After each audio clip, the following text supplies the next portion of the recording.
This is Film Frenzy. We are live and direct. This is for the unfiltered viewer of movies. I'm your film enthusiast, Jay Masai. And we got my man over here. He's going to introduce himself. Oh, shit. My name is Uncle Swag. Let's go. What movie are we doing today? Alrighty. So the movie we're doing today is Guardians of the Galaxy, Part 3. Yeah. So it's been written and directed by James Gunn, produced by Kevin Feige, based on the Marvel comic of the same name. It stars Chris Pratt, Zoe Saldana, Dave Bautista, and many others. Now, we checked out this movie at Look Dine-In Cinemas in Dobbs Ferry, New York. We're going to give a quick snapshot and rundown of the movie theater, but Joe, let the folks know out there, man. How was it when we went to that theater? Look Dine-In Theater? Look Dine-In Theater. Small. No parking, but you can park across the street. Going in, nobody at the box office. Got the bar to the left. Got a restaurant to the right. Empty at the time. I think you're giving a very unfair portrait. I think Look Dine-In Cinemas, it had parking to the front that was, yeah, you're right. There's parking towards the back. You got to get lucky to get that parking towards the front. Cinemas it's got a lot of art decor, reclinable seats, dining at your seat. It was pretty cool. As far as Guardians of the Galaxy, let's just get right into that movie. Let's get the quick rundown. Like, where does this film rank amongst the other three Guardians of the Galaxies? We're doing 1 out of 5? Yeah, as in a 1 to 5. 1 to 5. 1 to 5. Movie popcorn bucket. Get about 3.5, 4 buckets. 3.5, 4. Why 3.5? The yelling. The villain. He was good. But he was funny. He was funny. Pressure, sometimes bro. You need villains that give comic relief, it like was that high guy. Blood pressure, bro. He had high blood pressure going on with this. Chris Pratt was good. Liked him. Dave Bautista. Zoe. Wasn't feeling that much. I mean, I think that character, I can't even pronounce his name. What's his name? Chuck Woody. Chuck Iwuji. He was a high evolution. He was really, really good. He was a little high strung on the whole yelling tip of all the other characters, but I thought he was a good villain, an interesting villain in the whole Guardian of the Galaxy universe. But in terms of all of them, if I had to rank all of them, this one is like a tie with the second. The first one is the best one. This third one ties with the second, but in my personal opinion, I think audience members have to think and realize out there that the way Marvel do their movies is one will tie within the franchise and then one will tie in with the whole entire Marvel universe. Right. This one, for whatever reason, ties in with the whole entire Marvel universe. So if you haven't watched Avengers and some of these other stuff, you might not get why Gamora's attitude towards Quill is like she doesn't know who he is. Whereas I felt like that was very, I don't know, that just, I didn't understand that part. Well, it ties in because from the Avengers, where she went to Thanos, she was killed. So she came back. And she's not supposed to remember shit. Okay, but they should make movies that are standalone, where if you watch it, you know what's going on within that one and within that particular franchise, not the whole entire Marvel universe. It has to tie into the Marvel.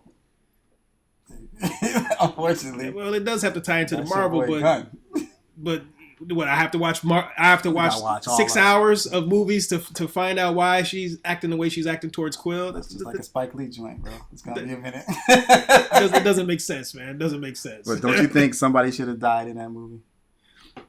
Someone did die in that movie. Not the villain, a hero. Yes. Oh, yes. You're right. Someone should have died in that movie. And I told you numerous times who it was. Bring on the hate. Let's tell him. Tell him who it was. Bring on the hate. That character was. Yeah, you can't even think of him. Bring on the hate. Just describe him. He's the character that took on Yondu, had Yondu's powers of the whistle and having that arrow go through people. So what was his character? Sean Gunn. Sean Gunn. Well, that's the actor's name. His brother, right? Yeah, so he whistles. He has the arrow going through everybody. He's learning how to use that power. I think he should have been the character that got killed because you don't want to. Tell everybody how he should have died. Well, he should have died learning how to master that power for the better good. Cold-hearted boy. Killing everybody, and then also accidentally kills himself. He whistles, and the arrow goes through everybody, and it goes through himself as well too. That would have been a cool way to have a character out of that entire entourage go. You don't think Quill should have died? Quill's the main character. How's Quill gonna die? Iron Man died. Iron Man died at the end of Avengers. What 4, 3, whatever. Quill can die. No. Volume 3. No. Come on, man. They would have brought him back. You kill Quill, you kill that franchise. No. You can't. You got those other That's characters. like killing Vin Diesel in Fast and the Furious. You kill him, there's no more Fast and the Furious. I got no objection to that. I'm sure a lot of people don't, but you have to have that main character. You have to have Gamora. You have to have Rocket. You have to have the Dave Bautista. You have to have... How many heroes have died? Who would you have picked to die? Quill. All right. In space. We stand divided on that one. No in space. oxygen. Let him blow up like a Stay Puft Marshmallow Man. We're a little divided on that one. He thinks Quill should die. I think the other dude should die. All right. What was your favorite part of Guardians? No Sleep to Brooklyn. Yeah. The music. Yeah, man. When the fighting part. They didn't leave that fighting part out. Everybody got back together. Thought that was pretty cool. I think this should be the last of it. They shouldn't go on from here, though. Leave it while it's hot. Because if you keep dragging more volumes out, it's going to get watered down. I think you go back to the well in about 4 or 5 years. Let this kind of shake out of people's consciousness. So do you see them making another one, say, like you say, about 10 years? Like they've done every... Probably even shorter than that. It doesn't even have to be 10 years. 8 years. 5 years. In 5 years, you would not remember Guardians of the Galaxy 3 because it would have been 6 other Marvel movies that came out that took over your mind. Then when they come out with Guardians of the Galaxy, 4, you'd be like, oh, right, yeah. I need to see how this connects with whatever film they just came off with on the heels of that one. That's how Marvel does. Maybe. Maybe. We'll see. You might be right. So that was definitely a dope part of it. No Sleep Till Brooklyn. You got some Beastie Boys, License to Ill hip hop. You got the golden era of hip hop just rocking out this whole entire action scene. Rocket came back to life at this point. It definitely was one of the more penultimate scenes of the movie. Right. But for me personally, the scene I liked a lot is when they were on that planet organism, that live organism planet, right. And they were playing the song Reasons, and everybody was kind of floating because they hit the anti-gravity button. Everybody's floating around trying to get their bearings. That part was probably, for me, the most entertaining. I think the movie's more of a comedy. Of course. Most Marvel movies are. And this movie was about Rocket, of course, and his story, his evolution, of how everything went. Yeah, this was Rocket's origin story. Correct. So, yeah. Rocket's origin story. And, yeah. Were there any parts that you didn't believe or didn't like?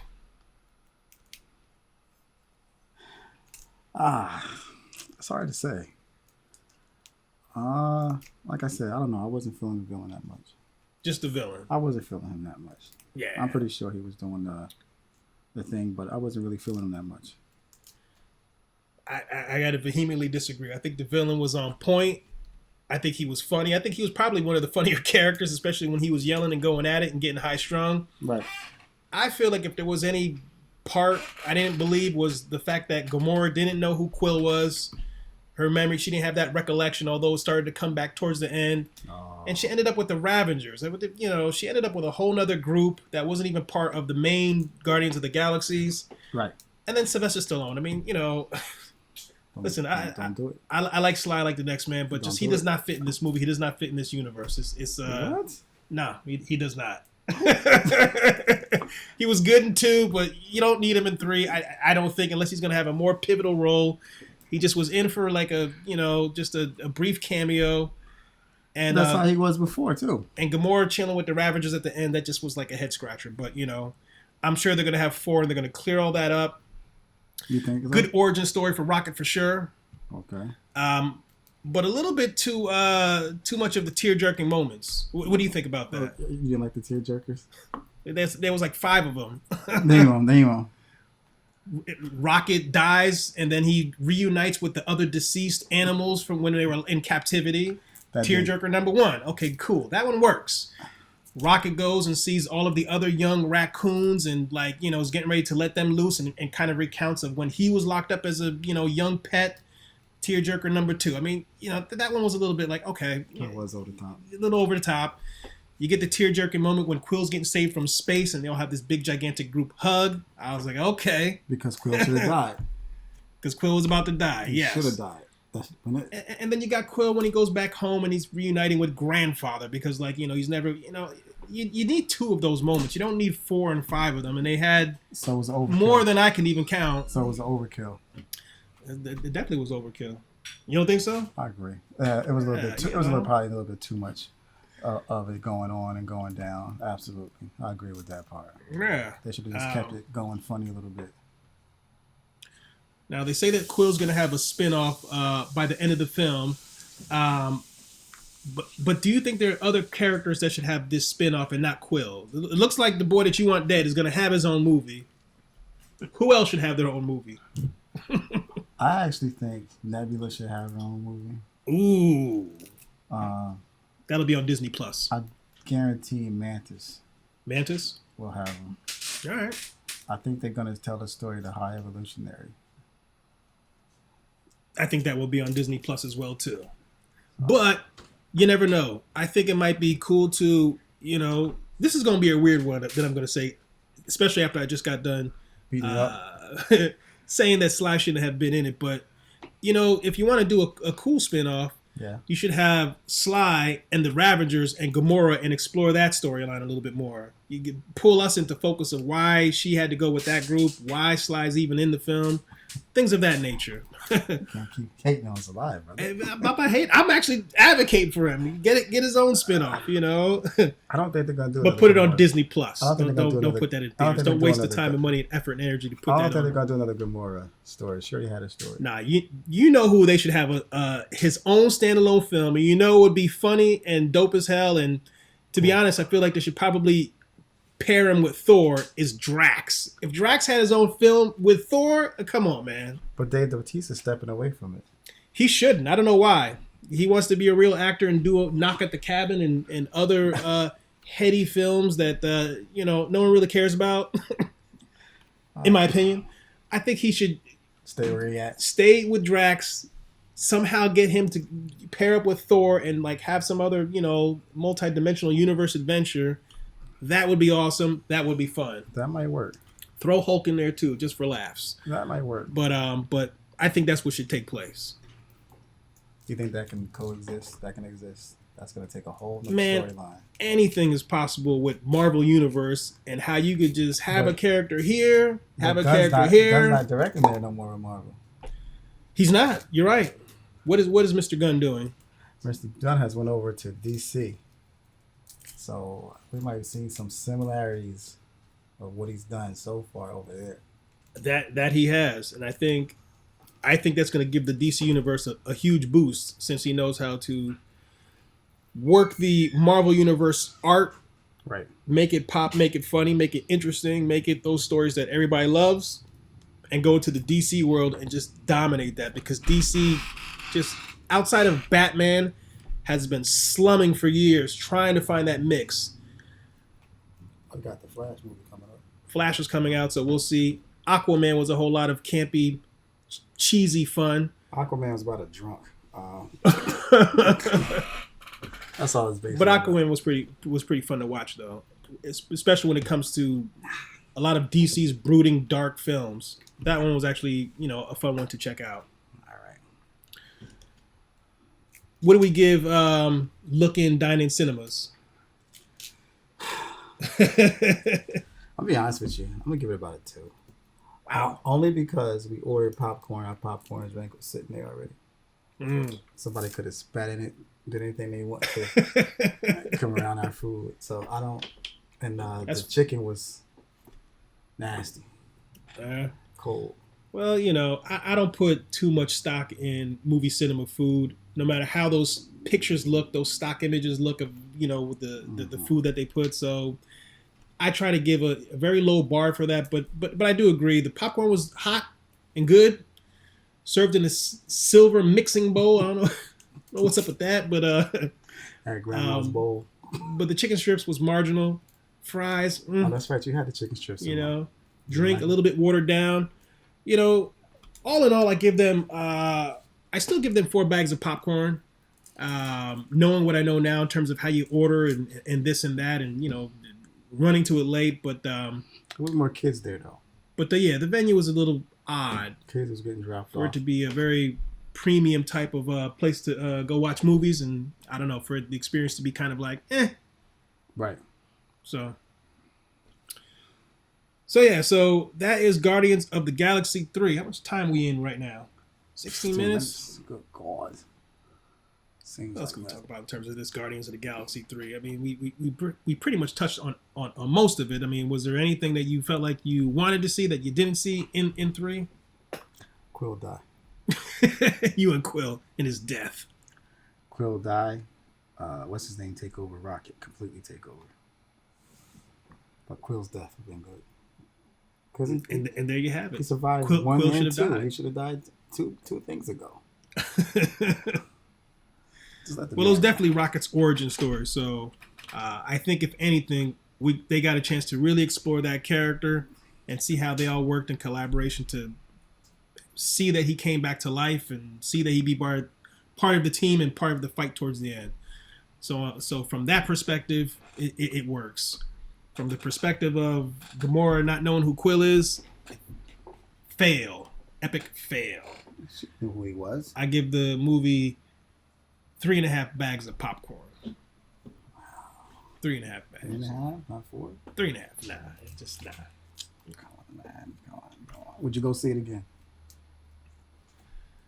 I'd watch it again if it was like on TV or something like that. I would not go to the theaters to watch it again. No. So if it's just playing on TNT, oh, boom, I'm watching it. Yeah, I know it's gonna be a while until it's on there, but but no, I'm not going to the theater again to watch it. No, it wasn't that good. It wasn't that good? It was good. It was all right. All right, gotcha. Good time at the theaters. Gotcha. All right, so that's the time we have Film Frenzy for Guardians of the Galaxy 3. I'm Jay Masai. Uncle Swag. And we out.